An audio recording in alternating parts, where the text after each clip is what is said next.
អាជ្ញាធរបន្តប្រតិបត្តិការបង្ក្រាបស្កែមអនឡាញក្នុងខេត្តព្រះសីហនុ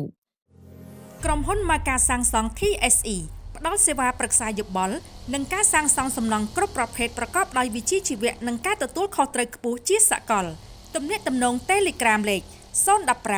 299 697 រសៀលថ្ងៃទី9 ខែមិនិនាឆ្នាំ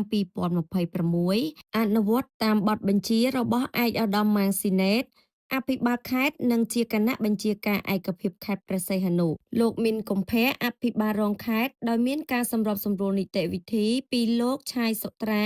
ព្រះរាជអាជ្ញារងអមសាលាដំបងខេត្តបានចុះបង្ក្រាបករណីស្កែមអនឡាញនិងជនបរទេសដែលស្នាក់នៅខុសច្បាប់នៅលើទីតាំងបូរីសូឡុងបេស្ថិតនៅភូមិអង្គសង្កាត់រៀមក្រុងព្រះសីហនុខេត្តព្រះសីហនុ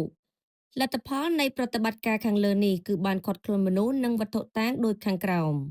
ឃាត់ខ្លួនជនបរទេសចំនួន77នាក់កុំព្យូទ័រ77គ្រឿងនិងទូរស័ព្ទមួយចំនួនទៀតបច្ចុប្បន្នជនបរទេសនិងវត្ថុតាងខាងលើត្រូវបានសមត្ថកិច្ចបញ្ជូនទៅស្នងការដ្ឋានដើម្បីបន្តនីតិវិធី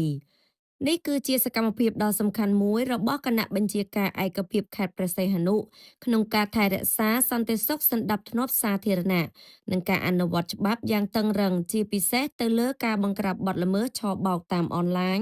និងការគ្រប់គ្រងជនបរទេសដែលស្នាក់នៅខុសច្បាប់ដែលស្របទៅនឹងការអនុវត្តខ្លឹមសារអនុក្រឹត្យលេខ03របស់រាជរដ្ឋាភិបាល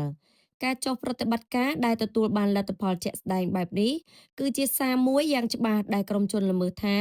សមត្ថកិច្ចកម្ពុជាមិនអត់ឱនចំពោះសកម្មភាពខុសច្បាប់ទាំងនេះឡើយបញ្ហាដំណងនោមក្រពះពោះវៀនថ្លើមនិងបញ្ហាលើសជាតិអាស៊ីតសុទ្ធសឹងតែជាជំងឺដែលកំពុងប្រឈមមុខខ្លាំងនាពេលបច្ចុប្បន្ននេះបង្កើនការប្រុងប្រយ័ត្នទប់ស្កាត់ឲ្យបានទាន់ពេលវេលានិងជ្រើសរើសផលិតផលយកមកប្រើប្រាស់ឲ្យបានត្រឹមត្រូវឱសថបុរាណខ្ចីខ្មៅធម្មជាតិជាផលិតផលដែលផលិតដោយគុណខ្មែរសុទ្ធសាធចម្រាញ់ចេញពីវត្ថុធាតុដើមធម្មជាតិរួមមានស្លឹករំខ្ចីខ្មៅក្បាលរមៀតនិងមើមយិនសិននិងធាតុផ្សំវីតាមីនជាច្រើនមុខទៀតជួយបង្កើនកម្លាំងជួយកម្ចាត់ជាតិពុលក្នុងឈាមដាក់សមត្ថភាពលើភេទជួយរំលាយដុំគីទាំងក្នុងនិងក្រៅជួយកម្ចាត់ជាតិខ្លាញ់បញ្ហាសន្លាក់សាច់ដុំឈឺចង្កេះនិងបញ្ចុះជាតិកូលេស្តេរ៉ុលបានយ៉ាងប្រសើរទៀតផងព័ត៌មានលម្អិតសូមឆាប់ទៅប្រអប់សារពេកឬទំនាក់ទំនងតាមរយៈលេខទូរស័ព្ទ